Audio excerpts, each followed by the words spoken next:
അപ്പോൾ നമ്മുടെ ഇവിടുത്തെ ബുദ്ധിജീവികളുടെ ചർച്ച പൂജ ചെയ്യാൻ പോലും കേരളത്തിൽ നിന്നുള്ള ആളുകളെ കിട്ടുന്നില്ല, ഉത്തരേന്ത്യയിൽ നിന്ന് കൊണ്ടുവന്നിരിക്കുന്നു എന്നുള്ളതാണ്.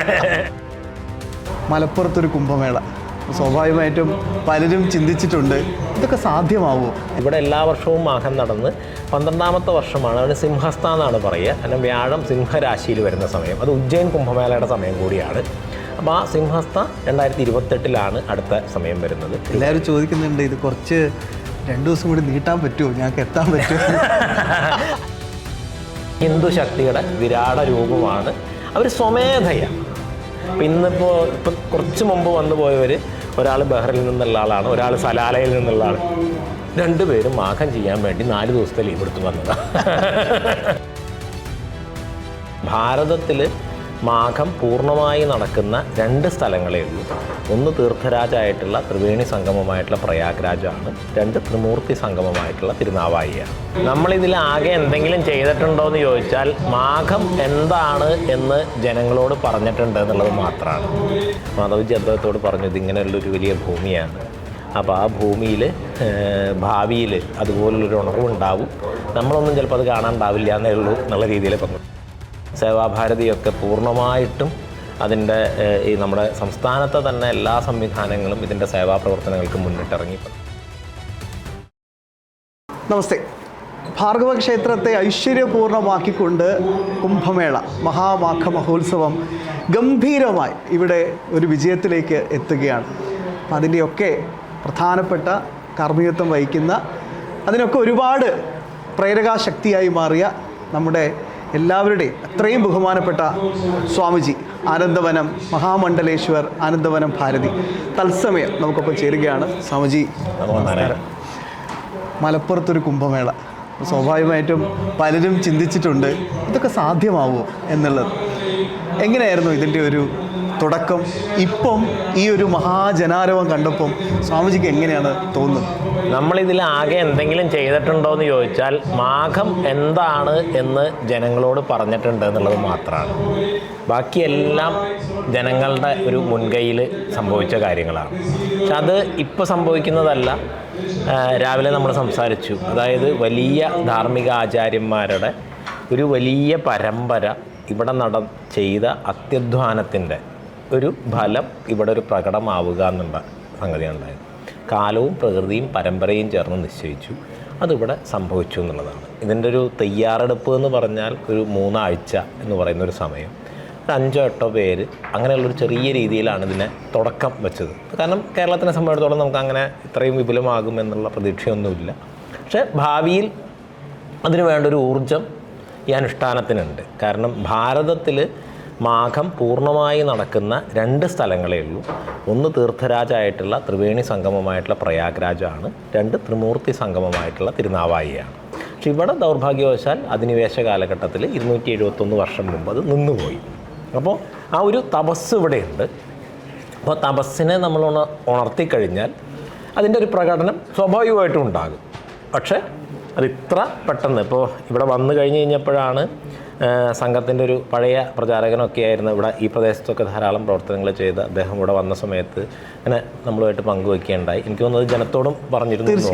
കാരണം മാധവ്ജിയുമായിട്ട് ഒരുമിച്ച് ഇവിടെ വരുന്ന സമയത്ത് മാധവ്ജി അദ്ദേഹത്തോട് പറഞ്ഞു ഇതിങ്ങനെയുള്ളൊരു വലിയ ഭൂമിയാണ്, അപ്പോൾ ആ ഭൂമിയിൽ ഭാവിയിൽ അതുപോലുള്ളൊരു ഉണർവുണ്ടാവും, നമ്മളൊന്നും ചിലപ്പോൾ അത് കാണാനുണ്ടാവില്ല എന്നേ ഉള്ളൂ എന്നുള്ള രീതിയിൽ പങ്കുവച്ചു. അപ്പോൾ അങ്ങനെ ഒരുപാട് പഴയ മഹാത്മാക്കളുടെ ഒരു സങ്കല്പം ഇത് ഇവിടെ ഇങ്ങനെയുള്ള കാര്യങ്ങൾ നടക്കണം എന്നുള്ളതുണ്ടായിരുന്നു.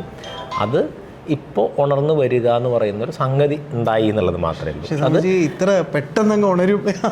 അതെ അതെ അതെ അതെ. അപ്പോൾ അതിന് സമയത്ത് നമുക്ക് ഇത്രയും വലിയ ജനസഞ്ചയം വന്നു ചേരുമ്പോൾ നമുക്കതിന് വേണ്ടിയിട്ടുള്ള സജ്ജീകരണങ്ങളോ മറ്റുള്ള കാര്യങ്ങളോ ഒന്നും നമ്മളുടെ എല്ലാം ഇപ്പോൾ ഈ അടുത്ത് പറഞ്ഞ് പ്രതീക്ഷിക്കുന്നതിനേക്കാളൊക്കെ അപ്പുറത്തായില്ലേന്ന് ആ ഒരു വാക്ക് പോലും ഉപയോഗിക്കാൻ പറ്റാത്ത രീതിയിലുള്ള ഒരു അവസ്ഥയാണ്.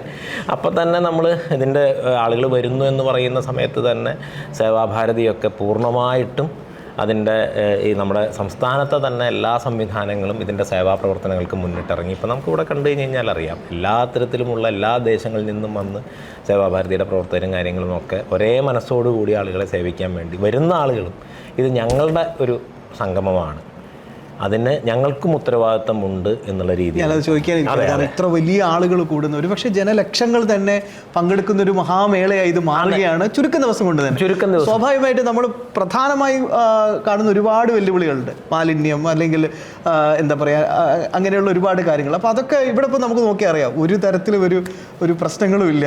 ആ സേവാഭാരതിയുടെ ഉൾപ്പെടെയുള്ള സേവാഭാരതി രാവും പകലും പ്രവർത്തിക്കുന്നുണ്ട്. അതായത് ഏറ്റവും രാത്രി വൈകിട്ടാണ് ഇതിൻ്റെ മുഴുവൻ ക്ലീനിങ് അങ്ങനെയുള്ള കാര്യങ്ങളൊക്കെ ചെയ്യുന്നത്. രാവിലെ ആകുമ്പോഴേക്കും വരുന്ന ആളുകൾക്ക് ഒരു ഭംഗിയായിട്ടുള്ളൊരു അന്തരീക്ഷം ഒരുക്കാൻ വേണ്ടിയിട്ട്. അത് കഴിഞ്ഞാൽ പിന്നെ ഇത് ഓരോ ദിവസവും വരുന്ന ആളുകളുടെ പകൽ മുഴുവൻ ആ തരത്തിലുള്ള പ്രവർത്തനങ്ങളാണ് അങ്ങനെ വരുന്നുണ്ട്. പക്ഷേ അതിൻ്റെ ഒപ്പം വരുന്ന ആളുകൾ മുഴുവൻ ഇത് ഞങ്ങളുടെ മാഘമാണ് എന്ന് പറയുന്നൊരു ഉത്തരവാദിത്തത്തിൽ. രണ്ടാമത്തെ കാര്യം, ഒരുപാട് പരമ്പരകൾ, പല ഗുരുനാഥന്മാരുടെ കീഴിൽ ഒരുപാട് പരമ്പരകൾ അവരുടെ മുഴുവൻ ശിഷ്യന്മാരുമായിട്ട് വന്ന് മാഘവും കുംഭമൊക്കെ അങ്ങനെയാണ്. അതിന് സത്യത്തിൽ അങ്ങനെ ഒരു സംഘാടകരോ ആരെങ്കിലും ക്ഷണിക്കുന്ന ഒരവസ്ഥയോ ഒന്നുമില്ല.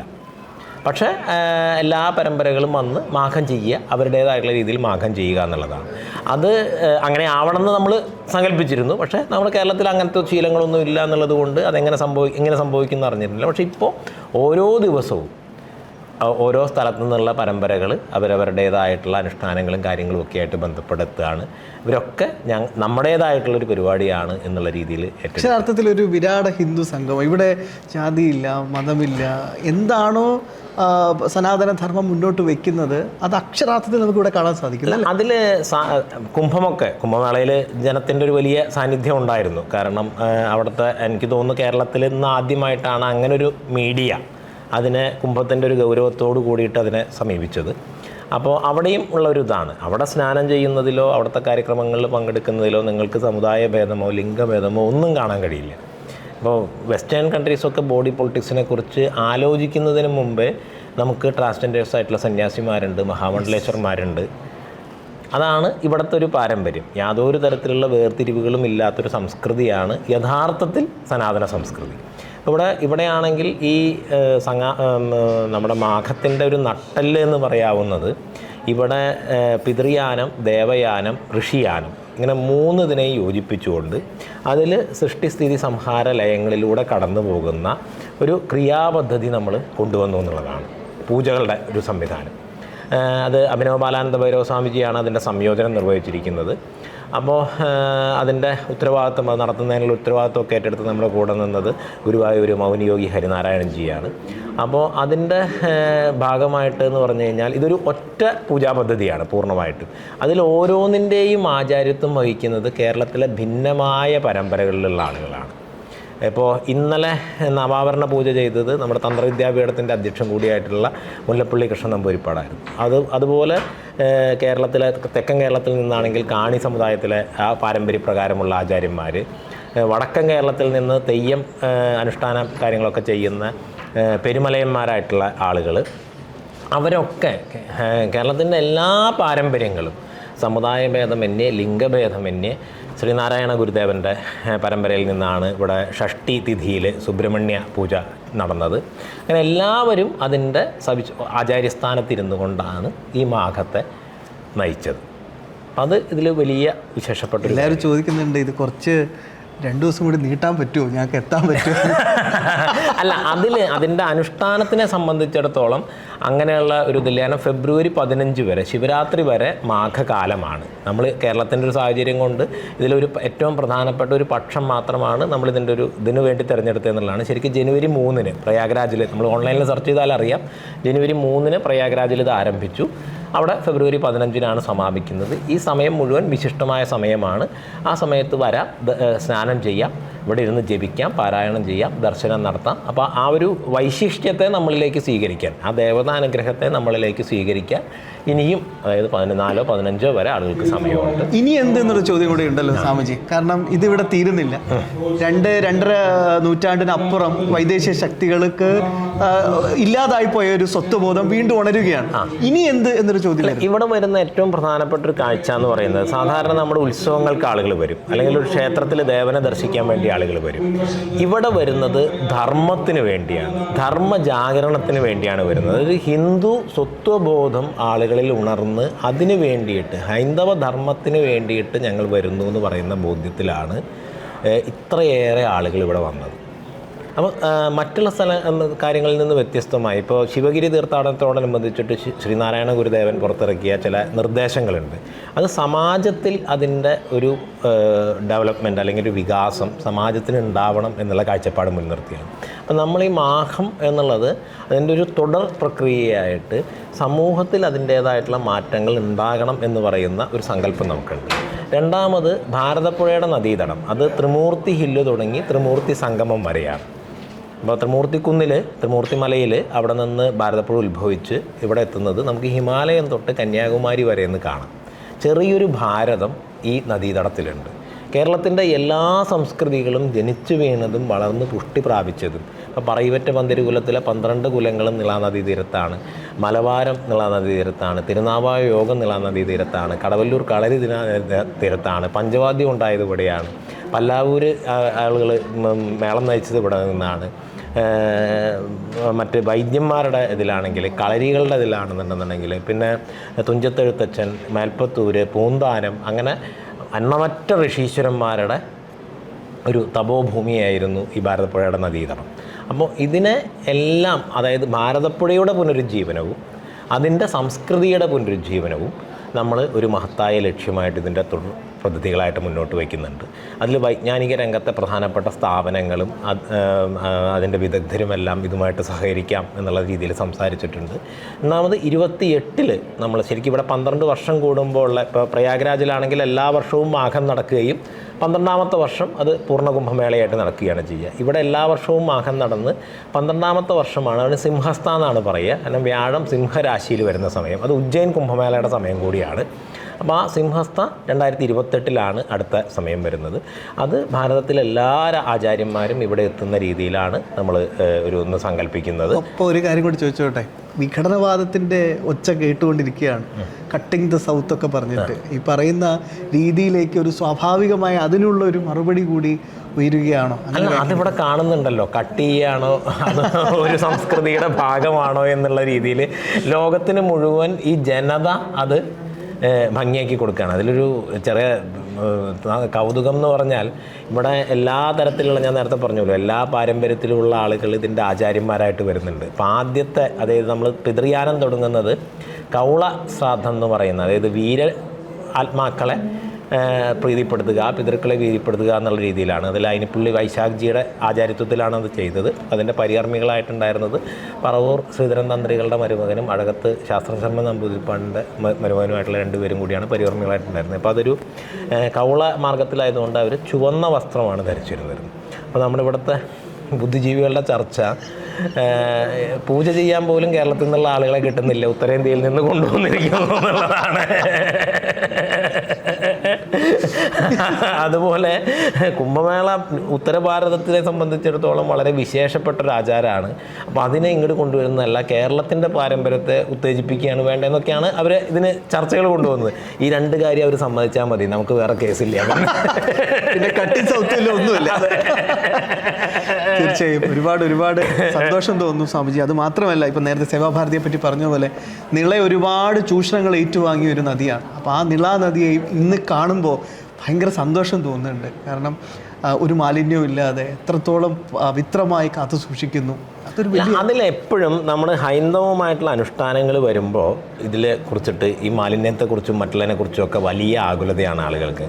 ഒരു നദിയെ സംബന്ധിച്ചിടത്തോളം 1000 പേരോ 1,00,000 പേരോ കുളിച്ചു എന്നുള്ളത് കൊണ്ട് ഒരു മാലിന്യം ഉണ്ടാകുന്നില്ല. അത് എത്രയോ സഹസ്രാബ്ദങ്ങളായിട്ട് കോടിക്കണക്കിന് പേര് സ്നാനം ചെയ്ത നദിയാണ്. നദിയിൽ മാലിന്യം എപ്പോഴും വരുന്നത് രാസമാലിന്യങ്ങളായിട്ടും മറ്റുള്ള അവശിഷ്ടങ്ങളുമായിട്ടും ഒക്കെയാണ് വരുന്നത്. ഇപ്പം ഇവിടെ തന്നെ പല സ്ഥലത്തു നിന്നും അറവ് മാലിന്യങ്ങൾ വളരെയേറെ പുഴയിലൊഴുക്കി അതെടുത്ത് മാറ്റുന്ന സാഹചര്യങ്ങൾ പല സമയത്ത് ഈ ഭാരതപ്പുഴയുടെ തീരത്തൊക്കെ പല സ്ഥലത്ത് അത്തരത്തിലുള്ള വലിയ പ്രശ്നങ്ങൾ ഉണ്ടായിട്ടുണ്ട്. ചാക്ക് കണക്കിന് അറവ് മാലിന്യങ്ങൾ കൊണ്ട് തള്ളുക എന്നുള്ള സാധനമൊക്കെ, അതൊക്കെയാണ് നദിയെ യഥാർത്ഥത്തിൽ മലിനമാക്കുന്ന കാര്യങ്ങൾ. അപ്പോൾ അത്തരം കാര്യങ്ങളൊക്കെ ഒഴിവാക്കി ഈ നദിയുടെ നിളയുടെ സംസ്കൃതിയുടെ രണ്ടിൻ്റെയും പുനരുജ്ജീവനം സാധ്യമാക്കുക എന്നുള്ളതാണ് നമ്മൾ ഇതോടുകൂടി ലക്ഷ്യം വയ്ക്കുന്നത്. അപ്പോൾ അതിന് ഒരു ഹൈന്ദവ സംഗമം നടക്കുമ്പോൾ, ഒരു ഹിന്ദുത്വത്തിൻ്റെ ഒരു ശാക്തീകരണം നടക്കുമ്പോൾ ഇത്തരത്തിലുള്ള ചർച്ചകൾ കൊണ്ടുവരുന്നതിൻ്റെ ഉദ്ദേശം തന്നെ വേറെ ഒന്നാണ്. അതൊക്കെ അതിൻ്റെ പലതും നദിയിലേക്കൂടെ ഒഴുകി കടലിൽ ചേരുന്നത് പോലെ ആ വിമർശനങ്ങളൊക്കെ അങ്ങനെ ഒഴുകി പോവുകയും ഈ സംസ്കൃതി അതിൻ്റെ ശക്തിയോടുകൂടി തന്നെ തുടരുകയും ചെയ്യുന്നതിന് അത് പ്രായോഗികമായിട്ട് ആളുകൾ എന്താണ് ഞങ്ങളുടെ മനസ്സിലുള്ളതെന്ന് കാണിച്ചു തരികയാണ്. ജനങ്ങൾ എന്താണ്, ഞങ്ങളുടെ മനസ്സ് ഞങ്ങൾ ഇതിനെ എങ്ങനെ കാണുന്നു, മറ്റുള്ള എല്ലാ പ്രചരണങ്ങളും നിങ്ങൾ നടത്തിക്കോളൂ, ഞങ്ങൾ ഇതിനെ എങ്ങനെ കാണുന്നു, എങ്ങനെ സ്വീകരിക്കുന്നു എന്ന് നമുക്ക് പ്രത്യക്ഷമായിട്ട്, ലോകത്തിന് പ്രത്യക്ഷമായിട്ട് കാണിച്ചു തരികയാണ്. ഹിന്ദു ശക്തിയുടെ വിരാട രൂപമാണ് അവർ സ്വമേധയാണ്. ഇപ്പം കുറച്ച് മുമ്പ് വന്നു പോയവർ, ഒരാൾ ബഹ്റിൽ നിന്നുള്ള ആളാണ്, ഒരാൾ സലാലയിൽ നിന്നുള്ള ആൾ, രണ്ടുപേരും മാഘം ചെയ്യാൻ വേണ്ടി 4 ദിവസത്തെ ലീവ് എടുത്ത് വന്നതാണ്. ഇനി അത് കൂടും. ഗൾഫിൽ നിന്നൊരു വലിയ ഗ്രൂപ്പ് തന്നെ ഒരു ദിവസം വന്നിരുന്നു. പിന്നെ US-ൽ നിന്ന് ഇന്നലെ 2 പേര് വന്ന് പരിചയപ്പെടുകയുണ്ടായി. ഇപ്പം നമ്മളെ കാണാൻ പറ്റാത്ത ഒരുപാട് പേരുണ്ടാവാം. ഈ ഒരു ഇത്രയും തിരക്കിൻ്റെ ഇടയിൽ കാണാൻ പറ്റാതെ വന്നു പോകുന്ന ഒരുപാട് പേരുണ്ടാകും. ലോകത്തിൻ്റെ വിവിധ ഭാഗങ്ങളിൽ നിന്ന് ഇതിനായി ലീവ് എടുത്ത് വരുന്ന മലയാളികളുണ്ട്. ഉത്തരഭാരതത്തിൽ നിന്നുള്ള ആളുകൾ എത്തുന്നുണ്ട്. സൗത്ത് ഇന്ത്യയിൽ നിന്ന്, നമ്മുടെ കർണാടകത്തിൽ നിന്നും തമിഴ്നാട്ടിൽ നിന്നും ആന്ധ്രയിൽ നിന്നും വലിയ രീതിയിലുള്ള പങ്കാളിത്തം ഉണ്ടാവുന്നുണ്ട്. അപ്പോൾ മലയാളികൾ എന്ന് പറയുന്നത് ലോകത്തിൻ്റെ എല്ലാ ഭാഗത്തു നിന്നും എത്തുന്നുണ്ട്. അപ്പോൾ അവർ ഇത്തരം പ്രചരണങ്ങളെയൊക്കെ ഞങ്ങൾ എങ്ങനെയാണ് കാണുന്നതെന്നുള്ളത് അവരവരുടെ അനുഷ്ഠാനം കൊണ്ട് മറുപടി പറഞ്ഞിട്ടുണ്ട്. തീർച്ചയായും സ്വാമിജി, എന്തായാലും ഒരുപാട് സന്തോഷം. മലപ്പുറത്ത് തിരുനാവായയിൽ ദാവാ മുകുന്ദൻ്റെ മണ്ണിൽ നിന്ന് ദേശീയതയുടെ ഒരു വലിയ ശംഖൊലി മുഴങ്ങുകയാണ്. സ്വാമിജിയാണ് നമുക്കൊപ്പം ഇത്രയും സമയം ചെലവഴിച്ചത്. ഒരുപാട് നന്ദി സ്വാമിജി. നമസ്തേ.